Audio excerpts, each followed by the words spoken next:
हर मनुष्य के जीवन का सिर्फ एकमात्र उद्देश्य है, वो है उस परम पद की प्राप्ति। चाहे वो स्त्री हो या पुरुष, क्योंकि जीवन चक्र में परिवर्तन करने की क्षमता इसी में ही है। हम सभी को जानना चाहिए कि जो आत्मा मुझ में है वही सब में है। वैसे ही सबको सुख दुख की अनुभूति होती है जैसे हमें होती है। इसलिए हमें अकारण किसी को भी पीड़ा या दर्द नहीं पहुंचाना चाहिए।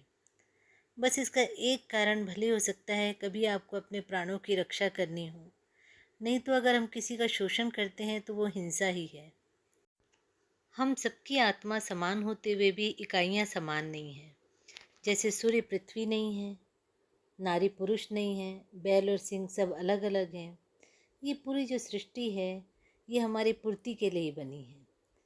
पर इच्छा कैसी हो जिसमें दूसरों को दुख या पीड़ा ना हो और समस्त का कल्याण हो, तो ऐसी इच्छा पूरी की जा सकती है।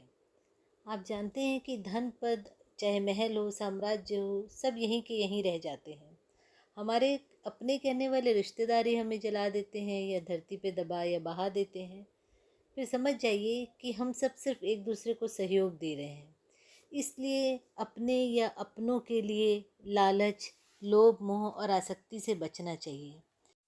यहाँ किसी के त्याग की बात नहीं की गई है, पर सर्व कल्याण के लिए अहंकार रहित होकर एक दूसरे को सहयोग करने की बात की गई है। दोस्तों, वैसे भी कामनाएं उच्च करनी चाहिए, क्योंकि अगर हम क्षुद्र कामनाएं करेंगे तो ना हम भौतिक जीवन में सुख प्राप्त कर सकेंगे, ना आध्यात्मिक ज्ञान को हासिल कर सकेंगे।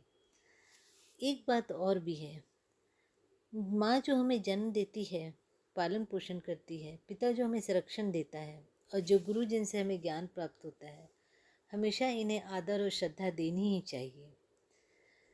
हमारी जो दया और जो संवेदना है दोस्तों, वो हमारी विवेक पर आधारित होनी चाहिए। अगर सही विवेक का इस्तेमाल करेंगे तो कोई हमारे पर गलत प्रहार कभी नहीं कर पाएगा। अगर हम प्रकृति को समझकर उससे फल प्राप्त करने की कोशिश करेंगे तो वास्तव फल हमें तभी प्राप्त होता है। दोस्तों, ईर्ष्या, क्रोध, लोभ, तृष्णा, संवेदनहीनता और काम की ज्वाला में जो इंसान जलता है वो सुख प्राप्त नहीं कर सकता।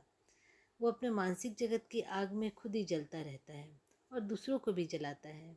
इसलिए इस जीवन और जीवन के बाद भी सुख प्राप्ति के लिए हमें अपने मानसिक जगत को परिष्कृत करना होता है।